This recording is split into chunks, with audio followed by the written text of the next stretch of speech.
No futuro próximo, as mudanças climáticas, o desmatamento e uma guerra nuclear causaram tanto dano à Terra que gradualmente a maioria das cidades ao redor do mundo está desmoronando. Há escassez de energia e alimentos, além de uma perigosa falta de oxigênio. Até o ano de 2067, uma das poucas cidades restantes está na Austrália, que conseguiu resistir graças ao oxigênio sintético. No entanto, esse oxigênio é poluído e faz as pessoas adoecerem com algo conhecido como a doença. Ethan White e seu melhor amigo, Jude, desempenham suas funções como trabalhadores de utilidade para manter o reator neutro estabilizado e restabelecer a energia na cidade. Após o término do expediente, o chefe os escaneia para garantir que todos ainda estejam saudáveis. Um dos trabalhadores diz que não pode comparecer no próximo dia, então Ethan assume seu turno para ganhar créditos extras de oxigênio. No entanto, o chefe ainda demite o pobre homem. No caminho para casa, Ethan vê um manifestante falando sobre o oxigênio não ser um privilégio e como eles deveriam se sacrificar pelas próximas gerações. Enquanto os transeuntes o ignoram, Ethan é confrontado pelo trabalhador demitido, desesperado por trabalho porque seus filhos têm a doença. Uma discussão se desenrola, apenas para ser interrompida quando o manifestante pega fogo repentinamente. Mais tarde, em casa, Ethan vê no noticiário que o manifestante fez isso para homenagear a morte da última planta viva. A reportagem também menciona o aumento do número de mortes devido à doença e como a Cronicorp, a empresa produtora de oxigênio, promete encontrar uma solução. Porém, as pessoas continuam se revoltando porque têm medo de que a humanidade esteja prestes a se extinguir. Em seguida, o repórter começa a falar sobre a cientista-chefe morta dos Cronicops, que era o pai de Ethan, Richard, o que o faz desligar a TV. Nesse momento, a esposa de Ethan, Shanti, chega e ele a presenteia com uma nova máscara de oxigênio. Enquanto brincam, Shanti vomita sangue repentinamente porque está com a doença, mas ela assegura a Ethan que está bem. Algum tempo depois, Ethan é convocado para os escritórios dos Cronicops e Jude o acompanha. Eles encontram Regina, a diretora de tecnologia da empresa, que diz que Ethan pode ajudá-los a salvar a humanidade antes de levá-los ao laboratório. Acontece que eles estão trabalhando em uma máquina do tempo chamada Chronicle, inventada por Richard há 20 anos. Eles a testaram enviando um relógio por alguns minutos, mas também enviaram ondas de rádio e receberam uma resposta de 400 anos no futuro com as palavras enviar Ethan White. Regina teoriza que as pessoas do futuro encontraram a cura para a doença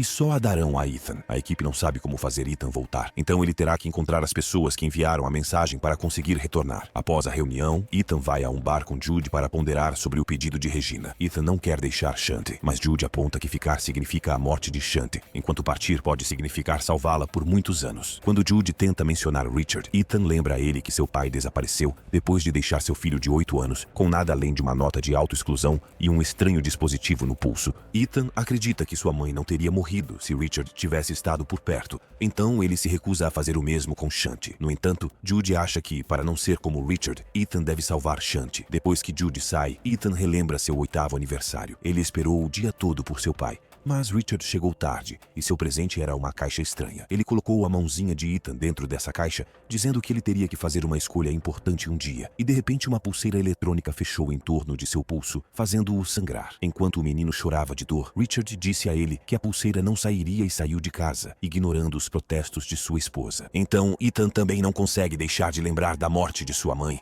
e decide seguir para casa contar a Shanti sobre o plano da Cronicorp. Ele não quer deixá-la, mas Shanti pede a ele para não usá-la como desculpa para evitar salvar a humanidade e para ter fé. Ela também menciona todas as crianças de sua classe que morreram, dizendo que está com medo. Mais tarde, à noite, Ethan vai ao telhado para observar a cidade e tenta desesperadamente remover a pulseira, enquanto lembra novamente do dia em que sua mãe morreu nas ruas. Naquele dia, Jude o encontrou e compartilhou sua máscara de oxigênio com ele. No presente, Ethan grita enquanto toma sua decisão. Na manhã seguinte, Ethan deixa uma flor de metal para Shanti com a promessa de que ele voltará, sem saber que ela está realmente acordada e chorando. Quando ele chega ao escritório dos Cronicops, ele faz um acordo com Regina. Ele não irá a menos que Shanti receba a primeira dose da cura. Regina aceita, e eles imediatamente vão para o laboratório, onde os cientistas explicam a Ethan como usar o traje especial e um pequeno computador de bolso chamado Archie. Jude também aparece para mostrar seu apoio, prometendo cuidar de Shanter. Uma vez pronto, Ethan entra na máquina e a eletricidade envolve seu corpo até que a máquina dispara uma explosão de energia, enviando Ethan para o futuro. Um buraco se abre no céu e Ethan cai a uma grande velocidade até pousar no meio de uma floresta tropical,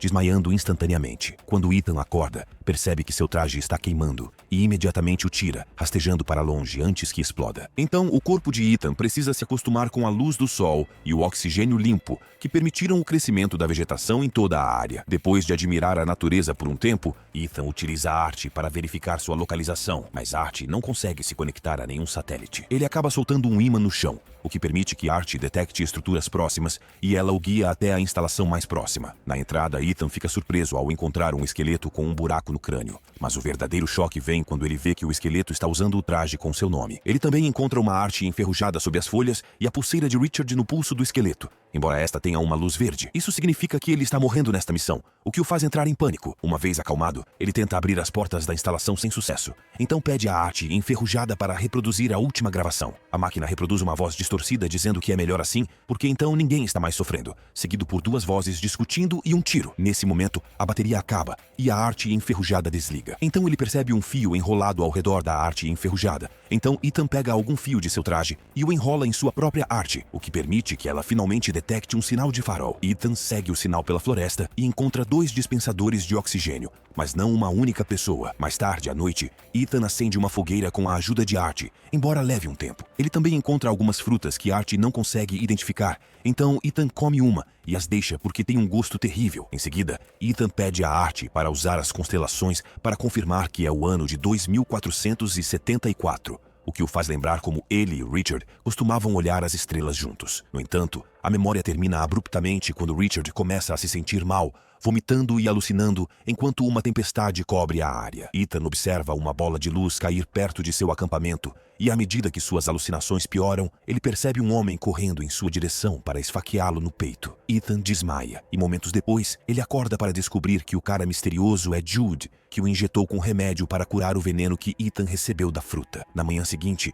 Jude explica que a Chronicorp está rastreando os sinais vitais de Ethan e percebeu que ele estava morrendo. Então usaram a energia restante no Chronicle para enviar Jude em busca de ajuda. Ethan mostra a Jude o esqueleto, mas Jude não acha que isso poderia ser Ethan. Depois, eles usam Art para continuar rastreando o sinal e eventualmente encontram outra instalação que escaneia o olho de Ethan e abre instantaneamente a porta. Está muito escuro lá dentro, exceto por uma tela brilhante com o nome de Ethan nela. Quando ele pressiona Enter, a pulseira em seu pulso ativa e retira sangue para analisar seu DNA. Pensando que estão sendo atacados, Jude revela que trouxe uma arma consigo. De repente, a luz na pulseira fica verde, e agora que a identidade de Ethan foi confirmada, o computador liga as luzes. A dupla fica chocada ao descobrir que estão no laboratório da Chronicorp, e o computador anuncia que o portal abrirá em 4 horas. Jude está aliviado, mas Ethan está preocupado porque sua pulseira está verde, assim como a do esqueleto. Em seguida, Ethan verifica os registros do computador e encontra uma gravação holográfica de Richard da época em que ele trabalhava para a Chronicorp. Richard explicou que eles enterraram uma estação de monitoramento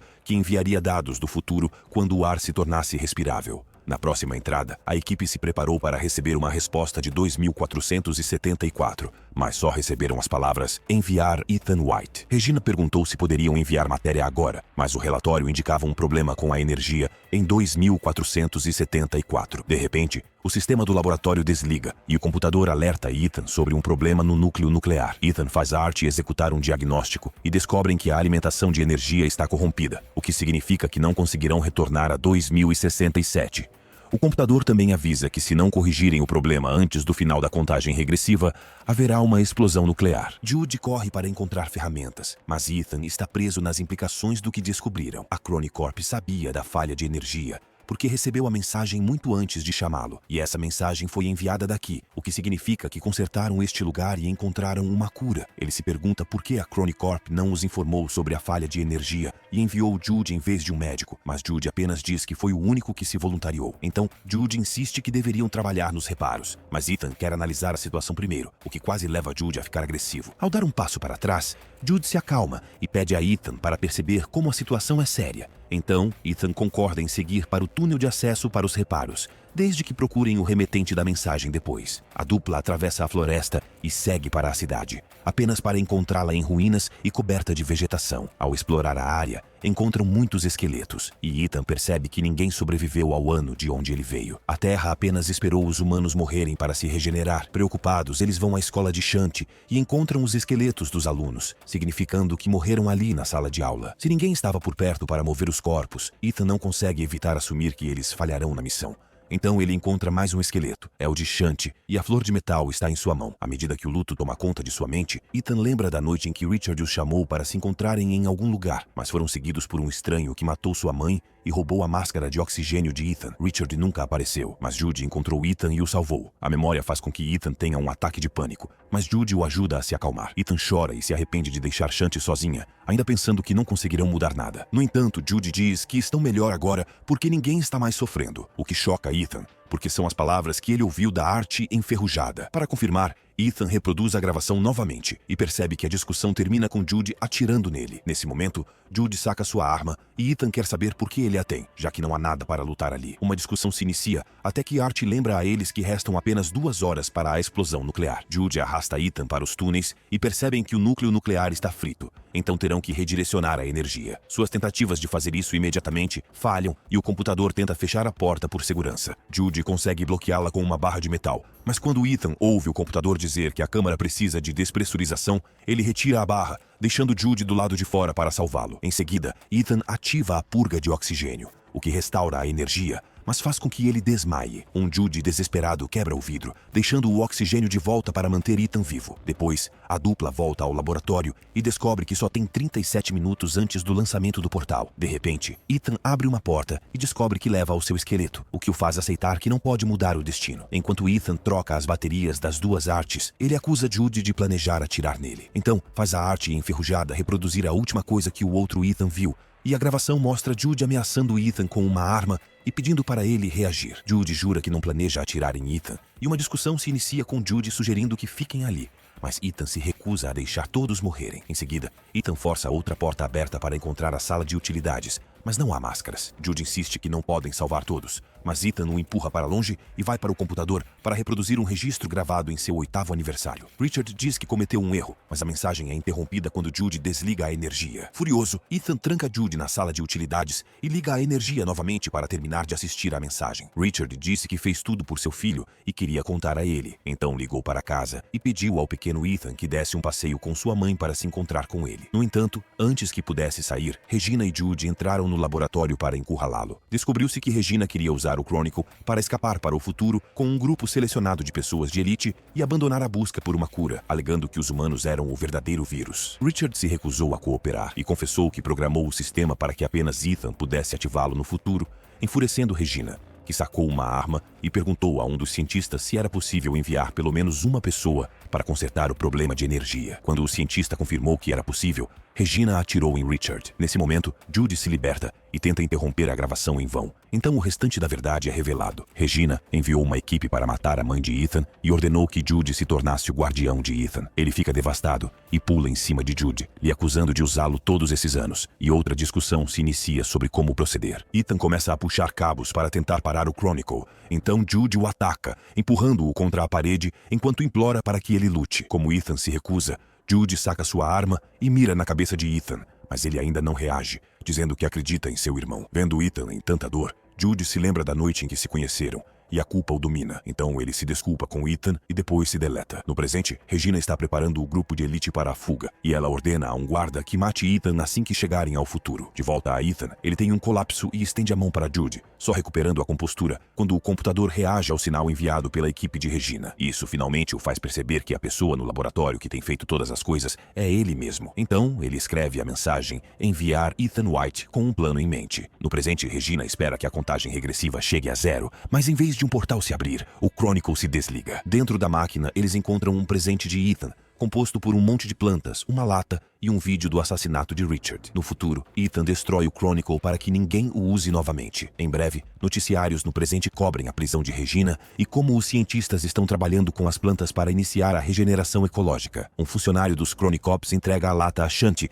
pois tem seu nome, e quando ela a abre, chora ao ver uma flor real. No futuro, Ethan enterra o corpo de Judy perto do rio e deixa a flor de metal no túmulo. De repente, ele vê uma borboleta por perto, e ao lembrar de seu pai ensinando que tudo no universo está conectado pelo tempo, Ethan corre de volta para a instalação para descobrir que seu esqueleto desapareceu. Animado com as mudanças possíveis, Ethan corre pela floresta para chegar à cidade novamente, e desta vez descobre que a humanidade sobreviveu e desenvolveu prédios que se integram com segurança à natureza. Olá, prazer! Sou o Bruno e quero agradecer a você por ter acompanhado esse vídeo. O que achou dessa história?